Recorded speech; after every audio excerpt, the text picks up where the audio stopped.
You there! Yeah, you! Throw down that whiskey, strap on your 6-shooters and come on over. This here bona fide tonic is a concoction I call Blood West. It's in early access, which means you can have a cheeky tipple if you like. Lend me your ears and I'm gonna tell you why this obsidian little bottle of bang is worth your time. Blood West is a new Western-themed survival sneaker from developers Hyperstrange. Its early access release raged across social media not long ago, spawning impressions videos and fresh conversation among fans of the stealth and survival genre. Blood West is touted as a survival horror, Souls-like FPS sneaker, but it's so much more than these tired descriptors. Where else could you find a cursed church, gutted by disaster and jutting from the pale sands? Ghastly skulls float aimlessly above the holy carcass, wailing at all who dare get close. Malformed birdmen stalk the perimeter, 6-shooters primed to ward off intruders. The desolate, sand-blasted open interior perfectly encapsulates what you'll find everywhere: ruin and corruption. A powerful theme of holy ground perverted by ancient evil.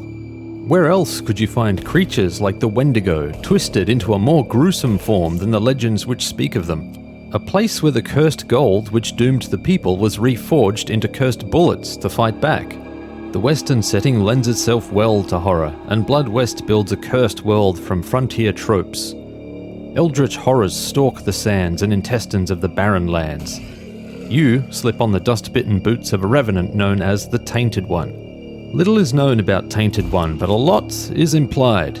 The guy was dead not long ago, he's a crack shot with shooters, and his vengeful one-liners are dark.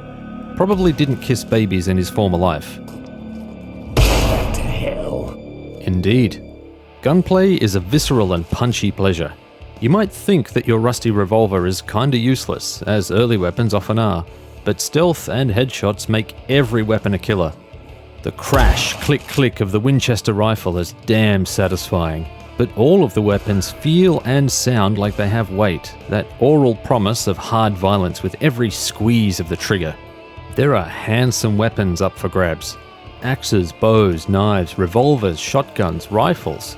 They're all effective in their own way, appropriate in specific situations or against certain enemies. Part of the fun is figuring out your strategy. Ammo is hard to come by early on and every shot counts, but experimentation is encouraged.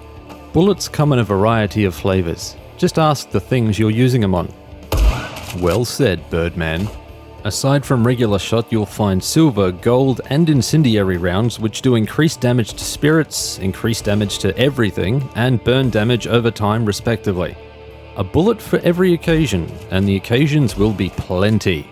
But this ain't your traditional FPS. The corrupt denizens of Blood West are hardy and persistent, and outright confrontation will end you. Again and again. Stealth is introduced early and encouraged often. There aren't enough resources early on to maim and slay to your dark heart's content, which forces Tainted One to rely on cunning, strategy, and shrewd resource management to survive. Stealth is basic but satisfying, even if this dental pinup should be able to see me behind a cactus. Items scattered throughout the Barren Lands provide cash, combat options, and ability boosts.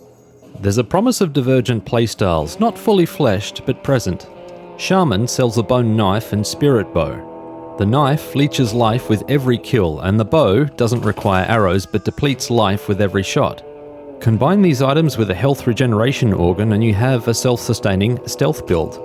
Or load up on artifacts to increase ammo drops and you can go into encounters hard and fast. Perhaps you prefer increased gold drops to buy resources instead.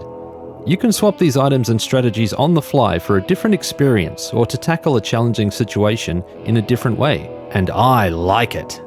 A skill tree augments Tainted One's abilities, which make stealth, looting, healing, and dealing damage a touch easier. Abilities synergize with equipped artifacts, meaning that you can stack a stealth build to be a true Shadow of the Twilight, or diversify to make Tainted One a rounded killer. Tainted One is the aggressor, make no mistake, but he must plan and control encounters. Mistakes are costly. This is where the Souls-like comparison shambles in. When Tainted One kicks the bucket, he respawns at the active Totem of Souls with a soul flaw, which debuffs his ability. Notch up 3 soul flaws, and Tainted One is crippled with a powerful curse which hobbles him further. Tainted One only respawns at one of the 2 Totem of Souls. It all creates a delicious tension and risk to exploration. Exploration isn't necessary, but it's rewarded so diligently that I recommend poking around. The starting area is dense and packed with interesting locations, mines which thread and loop back on themselves, and canyons which lead deeper into the blighted wastes. No location is empty. There are items, unique weapons, and powerful enemies to defeat in the most unexpected places, and it's a dark delight to stumble through a cave system and find passages to other parts of this frontier sandbox world. A search for cursed items further drives exploration. These items are mostly MacGuffins, but the nature of their discovery is intriguing, and each relic fleshes the malformed corruption of this world a little more. The curse is a basic narrative premise, but interesting enough that I wanted to know more. Exposition is delivered through the Totem of Souls, the Shaman, and Jim Hooper, who act as task givers, general traders, and hint dispensers. Each has a different perspective on the situation, which reveals more about Tainted One and the Barren Lands. Not all cards are on the table, even by the end of Chapter 1. Expect a lot of questions to go unanswered. I like this. Too much storytelling media stumbles over itself to reveal complex interrelations and detailed exposition of every possible aspect of the story, and it's tiring. Good storytelling doesn't need to lay everything out in black and white, and the wrong reveal can shatter atmosphere, characters, plot, and tension. Doubly so in games where players sink many more hours than traditional storytelling media. Blood West holds the cards close to the chest. The intrigue never dissipates. What's the deal with the talking totem? Who was Tainted One before this? What exactly happened here? Oblique hints of purity and redemption tease a meaning, but nothing is explicit. Blood West has narrative hooks, but no concrete story. Tainted One is birthed in mystery, the Barren Lands remained largely unexplained, and the reason why all of the horror is here is vague. There are enough leads to keep it interesting though, and the stories for all of the cursed items are fittingly gruesome. This is a world that would benefit from more exposition. Books are placed to be clearly visible, which makes me believe that the devs may add book entries. Please do! I want to hear the stories and struggles of the doomed townsfolk. Books could also hint at the location of powerful weapons or artifacts, and even trigger new tasks. Since we're talking improvements, the late game was far too easy in the closing hours. I had to go loud for the final few hours because my stash was filled to the brim with excess ammo. Abundance nullifies the tension of encounters. Stealth and cunning grew obsolete, and the final push was trivial because of it. This could be somewhat resolved with respawning enemies, which is advertised to happen and does happen, but far too infrequently. This is a balancing issue which I'm hopeful will be tweaked for the final release.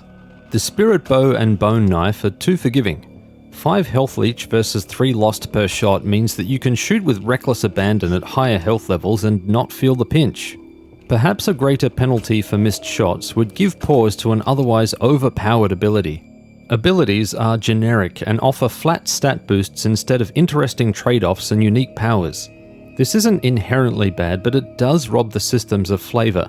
Some attention here could make different playstyles pop and make upgrades a meaningful choice which has an interesting impact on gameplay.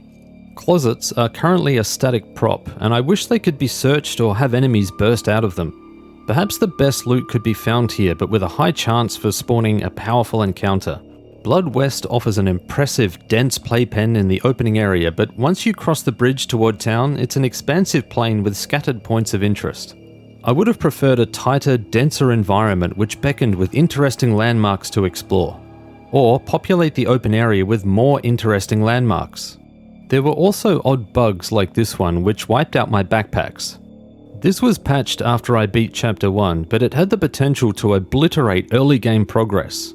Jim Hooper also gave me a task to retrieve an artifact which I had already found, and I couldn't complete this quest until much later when it randomly completed itself.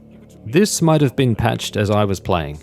These are small quibbles in an exciting and promising new game.